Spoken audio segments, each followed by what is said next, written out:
2024 সালের শেষের দিকে বার্মিংহাম ইন্ডাস্ট্রিয়াল ল্যাঙ্গুয়েজ ট্রেনিং সার্ভিসের 3 জন প্রাক্তন সহকর্মী 40 বছরের মধ্যে প্রথমবার তাদের পুরনো কর্মক্ষেত্রে একত্রিত হয়েছিলেন, যা সেই সময় হ্যান্ডসওয়ার্থ টেকনিক্যাল কলেজ ছিল এবং যা এখন দক্ষিণ এবং সিটি কলেজ বার্মিংহামের একটি অংশ হয়ে গেছে। 1980-র দশকে 3 জনই সবেমাত্র তাদের পেশাদার জীবন শুরু করেছিলেন। मेरा नाम सरदूल तेसिया, मेरी माँ बोली पंजाबी हैगी आ। मैं Birmingham industrial language training services वास्ते 1979 तो लैके 1986 तक काम किया सीगा। मैं दिसंबर 1984 ਵਿੱਚ ਇੱਥੋਂ जॉब मूव कर ਲਈ। उस तो बाद मैं 2-3 कॉलेज काम किया, फिर मैं एडल्ट लर्निंग इंस्पेक्टर बन गया। मैं हूँ गॉर्डन वेल्स और मुझे थोड़ी हिंदी आती है। वैसे ही मेरी मातृ ज़बान अंग्रेज़ी है और मुझे गैलिक भी आती है। 3 জন একসঙ্গে তাদের প্রথম চাকরি জীবনের স্মৃতিচারণ করছিলেন। You guys were like the first tranche Yes. of folk getting involved in English for speakers of other languages. Yes. দেখতে গেলে 1980-র বার্মিংহাম ইতিমধ্যে একটি বহুসাংস্কৃতিক এবং বহুভাষিক শহর হয়ে গিয়েছিল, বিশেষ করে স্পার্কবুর্গ বা হ্যান্ডসওয়ার্থের মতো এলাকা, যেখানে আপনি একই সঙ্গে মহানন্দে জামাইকান সঙ্গীত শুনতে পারেন, এশিয়ান খাবারও খেতে পারেন, আবার আইরিশ পাবগুলিতে গিয়ে মদ খাওয়াটাও উপভোগ করতে পারেন। কিন্তু আন্তঃসাংস্কৃতিক যোগাযোগের ব্যাপারটা তখনও ইংল্যান্ডে তুলনামূলকভাবে নতুনই ছিল এবং এটা কখনো কখনো উত্তপ্ত রাজনৈতিক বিতর্কের বিষয় হয়ে যেত। এই রকমের একটি সামাজিক প্রেক্ষাপটে আইএলটি পরিষেবা শুরু হতে যাচ্ছে। তাদের পুরনো অফিসের খোঁজ করতে গিয়ে ওই দলটি তাদের সেই সময়কার কিছু প্রকল্পের কথা মনে পড়ছিল।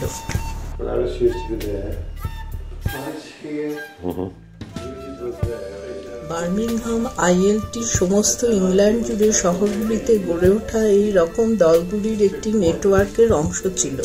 তাদের প্রথমে সেই সব স্থানের পক্ষে প্রাসঙ্গিক শিক্ষার মাধ্যম এবং উপকরণ তৈরি করার জন্য গড়ে তোলা হতো এবং তাদের আর একটা কাজ ছিল অন্যান্য ভাষাভাষীদের কর্মক্ষেত্রে ইংরাজি ভাষা ব্যবহারের প্রশিক্ষণ দেওয়া, যেমন স্থানীয় কারখানার মতো জায়গা। এই নেটওয়ার্কগুলিতে কেন্দ্রীয় সরকার অনুদান দিত এবং 1980-র দশকের প্রথম দিকে বার্মিংহাম আইএলটিতেই প্রায় 6 থেকে 8 জনের একটা পাকাপাকি কর্মীদের একটি দল ছিল, যাদেরকেই এমন একটি দরকারি পরিষেবা প্রদানের জন্য নিযুক্ত করা হয়েছিল যাতে করে শহরের বিভিন্ন সম্প্রদায়ের মানুষের জীবনে একটা পরিবর্তন আনা যেতে পারে। নিয়োগকর্তারা মনে করেছিলেন ব্যবসার জন্য যে কোনো দোকান বা অফিসের ভেতরে একটা ভালো যোগাযোগ থাকা খুবই গুরুত্বপূর্ণ, কিন্তু বাস্তব জীবনে ভাষার সমস্যা মোকাবেলা করার অর্থ হলো এই যে পরিষেবাটি এখন ইংরাজি ভাষা পঠন পাঠনের বাইরে চলে গেছে। এখন তা বেসরকারি বা সরকারি উভয় ক্ষেত্রেই নিয়োগকর্তাদেরও প্রশিক্ষণ এবং পরামর্শ দিচ্ছে এবং তার পাশাপাশি এনএইচএস এর মতো পরিষেবার সঙ্গে যুক্ত লোকেদেরও শেখাচ্ছে। কখনো কখনো কাজটা কঠিন হয়ে যায়, বিশেষ করে প্রাতিষ্ঠানিক বর্ণবাদের বা রেসিজম নিয়ে ধারণাগুলিকে সন্দিগ্ধমনা বা প্রতিকূল মতাবলম্বী মানুষের কাছে তুলে ধরা। স্টিফেন লরেন্সের বর্ণবাদী হত্যার খবর আসার কয়েক বছর আগেই এটি ঘটেছিল এবং পরবর্তীকালে ম্যাকফারসন রিপোর্ট এসে অবশেষে এই বিষয়গুলিকে আরো উন্মুক্তভাবে জনসাধারণের মধ্যে আলোচনাকে জাগিয়ে তুলতে বাধ্য করেছিল। আর একই সঙ্গে বার্মিংহাম আইএলটি তার ভাষা ও সংস্কৃতি অধ্যয়নের আগ্রহ বজায় রাখে এবং তা আরো বিকশিত হয় এবং একই সঙ্গে এটি ESOL শিক্ষাদানও অব্যাহত রাখে।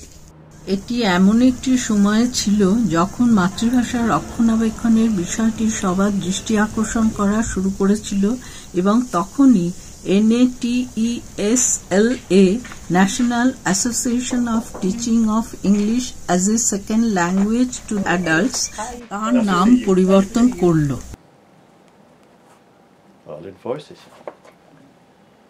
কেন্দ্রীয় তহবিল শেষ হওয়ার সাথে সাথে বার্মিংহাম ILTM শেষ পর্যন্ত কলেজের নিজস্ব শিক্ষকরূপে যোগ দেয়, তবে তার আগে দলটির সদস্যরা বিবিসির টিভি সিরিজ হিন্দু উর্দু বোলচাল তৈরি করতে সহযোগিতা করে।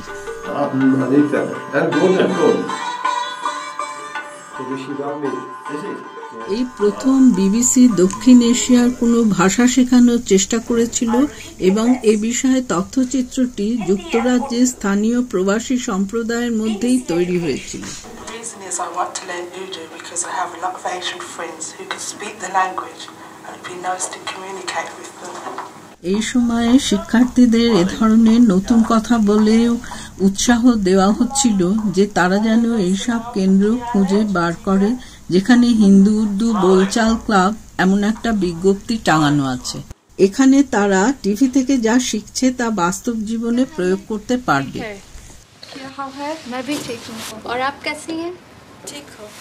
এই তথ্যচিত্রের সাথে রয়েছে বিভিন্ন ভাষায় রেকর্ড করা সাক্ষাৎকার এবং কথোপকথনের একটি সিরিজ, যেখানে সহকর্মীরা আইএলটির পরের জীবন এবং সেই অভিজ্ঞতা তাদের কি শিখেছে সে বিষয়ে নিজেদের বক্তব্য রাখছেন। আধুনিক অনুবাদ সরঞ্জামগুলি এবং রেকর্ডগুলিকে আরও অনেক ভাষায় শুনতে পড়তে সাহায্য করে। একই সাথে এই কথাও বলা যেতে পারে যে আজকের হেব্রিডিজের এই আইল্যান্ড ভয়েস প্রকল্পের শিকড় খুঁজলে 40 বছর আগে এমন একটা উর্বর জমি পাওয়া যায় যা ছিল বার্মিংহামে। সময়ের সাথে সাথে অনেক কিছুই বদলাতে থাকে আর নতুন প্রজন্মের মানুষ কালাতীত প্রশ্নগুলি নিজের মতো করে উত্তর খুঁজে বের করে।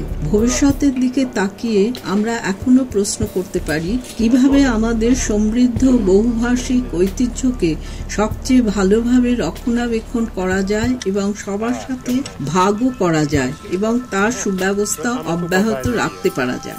Most of my staff are Asian. Hard for me to communicate with them. So whenever time I go to the class and can learn something, then it's more easier to communicate with them and we can understand each other more. Well, none of them know yet. So I think it's going to be a big shock to them when they see, I can speak Urdu. Yeah, but it's nice. Yeah. So I enjoy it, man. Smoogie.